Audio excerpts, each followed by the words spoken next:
आज ही Doubtnut app download करें। Doubtnut पर होगा अब आपके सभी मैथ्स, केमिस्ट्री, फिजिक्स और बायोलॉजी डाउट्स का सफाया। बस अपने क्वेश्चन की फोटो खींचो, उसे क्रॉप करो और तुरंत वीडियो सोल्यूशन पाओ। Download now. यहाँ पर हमें गिवन स्टेटमेंट्स में से इनकरेक्ट स्टेटमेंट सेलेक्ट करनी है। तो आइए अपने स्टेटमेंट्स को पढ़ते हैं। पहला लिखा हुआ है कि एम्ब्रियो की डेवलपमेंट एंडोस्पर्म की डेवलपमेंट को प्रिसीड करती है या इससे पहले होती है। अब ये समझने के लिए पहले हम डबल फर्टिलाइजेशन की प्रोसेस देख लेते हैं। सेक्सुअल रिप्रोडक्शन में जो एंजियोस्पर्म्स होते हैं या फ्लावरिंग प्लांट्स होते हैं उनमें डबल फर्टिलाइजेशन नाम का एक यूनिक इवेंट होता है। इसमें क्या होता है, दो मेल गैमीट्स जो पोलन ग्रेन से या मेल गैमीटोफाइट से बनते हैं, ये दो अलग अलग स्ट्रक्चर्स की फॉर्मेशन करते हैं दो तरह की फर्टिलाइजेशन करने के बाद। तो एक मेल गैमीट तो एग के साथ या फीमेल गैमीट के साथ फ्यूज करता है। इस फर्टिलाइजेशन को हम सिनगेमी का नाम देते हैं और ये आगे जाके हमारा एक डिप्लॉयड जाइगोट नाम का स्ट्रक्चर बनाता है। जबकि जो दूसरा मेल गैमीट है वो सेंट्रल सेल के साथ फ्यूज करता है। एम्ब्रियो सैक में बीच का जो बड़ा सा सेल होता है उसको हम सेंट्रल सेल कहते हैं। इसमें दो न्यूक्लियस प्रेजेंट होते हैं जिन्हें पोलर न्यूक्लियाई का नाम दिया जाता है।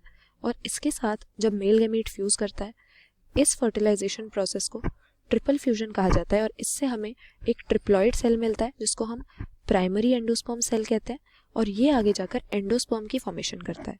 तो हमारा जो जाइगोट है जो सिनगेमी से बना, ये एम्ब्रियो में डेवलप हो जाएगा, जबकि हमारा जो प्राइमरी एंडोस्पर्म सेल है ये एंडोस्पर्म बनाएगा जो रिजर्व फूड मटेरियल स्टोर करता है डेवलपिंग एम्ब्रियो की नरिशमेंट के लिए। तो यहाँ पर एंडोस्पर्म की फॉर्मेशन हम देखते हैं फ्लावरिंग प्लांट्स में एम्ब्रियो से पहले होती है ताकि जो एम्ब्रियो है उसको नरिशमेंट मिल सके, यानी अश्योर्ड न्यूट्रिशन प्रोवाइड करने का एम्ब्रियो को, ये एक एडेप्टेशन होता है। तो ए जो हमारी स्टेटमेंट है यहाँ पर उल्टा लिखा हुआ है। एम्ब्रियो की डेवलपमेंट अगर एंडोस्पर्म से पहले हो जाएगी तो उसको नरिशमेंट कहाँ से मिलेगी? रिजर्व फूड मटेरियल स्टोर करने वाला टिश्यू तो एंडोस्पर्म है, इसीलिए ये स्टेटमेंट गलत है। Endosperm development precedes embryo development, ये यहाँ पर करेक्ट स्टेटमेंट होता। फिर लिखा हुआ है कि हालांकि सीड्स काफ़ी डिफरेंट होते हैं मोनोकॉट्स और डाइकॉट्स में, लेकिन एम्ब्रियो डेवलपमेंट की अर्ली स्टेजेस या एम्ब्रियोजनी है वो दोनों में सिमिलर होती है। सीड की अगर बात करें तो जो ओव्यूल्स होते हैं जिनमें एम्ब्रियो सैक प्रेजेंट है, यही फर्टिलाइजेशन के बाद सीड्स में बदल जाते हैं। और सीड का अगर स्ट्रक्चर देखें, सीड के मेनली क्या कंपोनेंट्स होते हैं? इसमें एम्ब्रियो प्रेजेंट होता है जो एक हार्ड आउटर कवरिंग में एनक्लोज रहता है सीड कोट नाम की। और एम्ब्रियो के फर्दर दो पार्ट्स हम कह सकते हैं। एक तो इसका जो मेन एक्सिस होता है उसको हम एम्ब्रियोनल एक्सिस कहते हैं, जबकि कॉटिलेडन भी इसमें प्रेजेंट होते हैं। इन कॉटिलेडन्स की बेसिस पे ही हमने मोनोकॉट और डाइकॉट में फ्लावरिंग प्लांट्स को डिवाइड किया हुआ है। अगर दो कॉटिलेडन है तो डाइकॉट, और सिंगल कॉटिलेडन अगर प्रेजेंट है तो हम कहेंगे मोनोकॉट।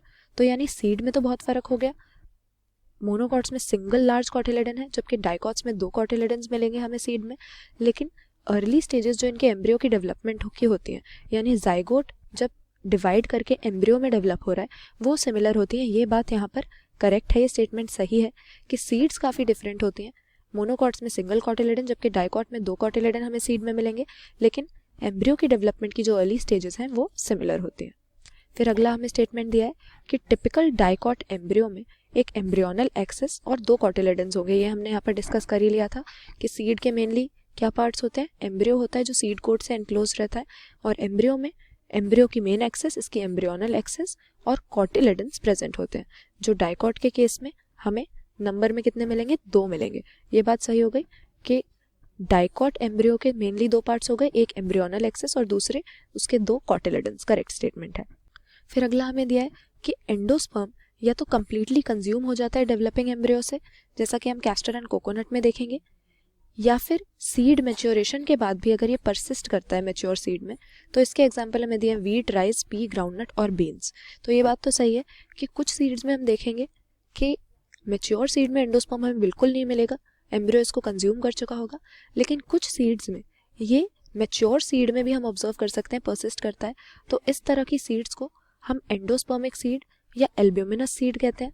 और इसका एग्जाम्पल हमारे पास कैस्टर और कोकोनट तो हो ही जाता है, इसके अलावा जो भी सीरियल्स होते हैं यानी हमारे वीट, राइस, मेज, बार्ले, इन सब की सीड में भी हम एंडोस्पर्म ऑब्जर्व करते हैं मैच्योर सीड में।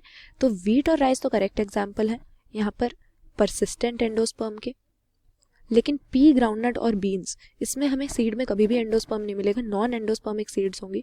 या हम कह सकते हैं कि हमारे जो भी पल्स हैं या फेबेसी फैमिली के मेंबर हैं उसमें कभी भी सीड में हमको एंडोस्पर्म नहीं मिल सकता है।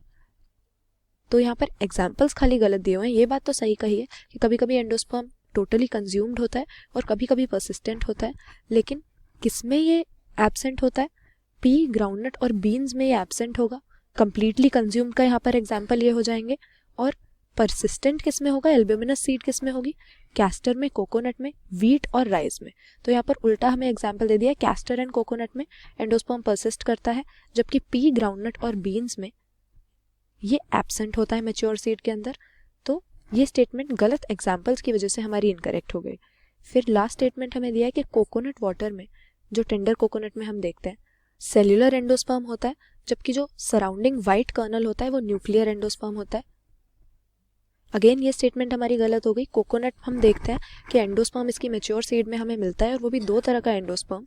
एक तो फ्री न्यूक्लियर एंडोस्पर्म हो सकता है, जो फ्री न्यूक्लियर डिवीजन से, यानी बार बार न्यूक्लियस की डिवीजन से बनता है और इसमें सेल वॉल्स की फॉर्मेशन नहीं होती है, सिर्फ फ्री न्यूक्लियाई प्रेजेंट होते हैं। जबकि एक दूसरा होता है सेलुलर एंडोस्पर्म, जिसमें सेल वॉल्स की फॉर्मेशन हो चुकी है। तो कोकोनट में हमें दोनों तरह का देखने को मिलता है। जो कोकोनट वाटर होता है असल में वो फ्री न्यूक्लियाई होते हैं या फ्री न्यूक्लियर एंडोस्पर्म होता है। तो यहाँ पर उल्टा लिखा हुआ है, कोकोनट वाटर रिप्रेजेंट करता है फ्री न्यूक्लियाई को या न्यूक्लियर एंडोस्पर्म को, जबकि जो वाइट पार्ट होता है, वाइट हिस्सा होता है कोकोनट का, ये रिप्रेजेंट करता है सेलुलर एंडोस्पर्म को। तो दोनों तरह का एंडोस्पर्म हमें कोकोनट में मिलता है, लेकिन वाइट पार्ट सेलुलर एंडोस्पर्म हो जाता है और कोकोनट वाटर हमारा न्यूक्लियर एंडोस्पर्म हो जाएगा। यहाँ पर उल्टा लिखा है, तो ये स्टेटमेंट भी हमारी गलत हो गई। इनकरेक्ट स्टेटमेंट ही हमको बतानी थी, तो कौन सी यहाँ पर गलत है? एक तो ए स्टेटमेंट गलत है। इसमें लिखा है कि एम्ब्रियो की डेवलपमेंट एंडोस्पर्म से पहले होती है, जबकि एंडोस्पर्म एम्ब्रियो से पहले बन जाता है एज एन एडेप्टेशन, ताकि एम्ब्रियो को अश्योर्ड नरिशमेंट मिल सके। फिर हमारी डी स्टेटमेंट यहाँ पर गलत दी हुई है। एंडोस्पर्म जिसमें एब्सेंट होता है उसका एग्जाम्पल हमारे पास पी ग्राउंडनट और बीन्स की सीड हो जाएंगी, जबकि कैस्टर, कोकोनट, व्हीट और राइस में एंडोस्पर्म परसिस्टेंट होगा, हमें एल्ब्यूमिनस सीड्स मिलेंगी। तो यहाँ एग्जाम्पल गलत दिए थे। और फिर ई स्टेटमेंट भी हमारी गलत है। कोकोनट वाटर न्यूक्लियर एंडोस्पर्म को रिप्रेजेंट करता है, जबकि वाइट हिस्सा जो कोकोनट का होता है वो सेल्युलर एंडोस्पर्म होता है। अगेन यहाँ पर उल्टा लिखा था। तो ए, डी और ई ये स्टेटमेंट्स यहाँ पर हमारी इनकरेक्ट हैं। करेक्ट आंसर अपना मार्क कर देंगे option D. A, D and E are the incorrect statements from the given statements. Class 6 से 12 से लेके नीट, IIT, जेई मेंस और एडवांस के लेवल तक 10 मिलियन से ज्यादा स्टूडेंट्स का भरोसा। आज ही डाउनलोड करें डाउटनेट ऐप या व्हाट्सएप कीजिए अपने डाउट्स 8400 400 400 पर।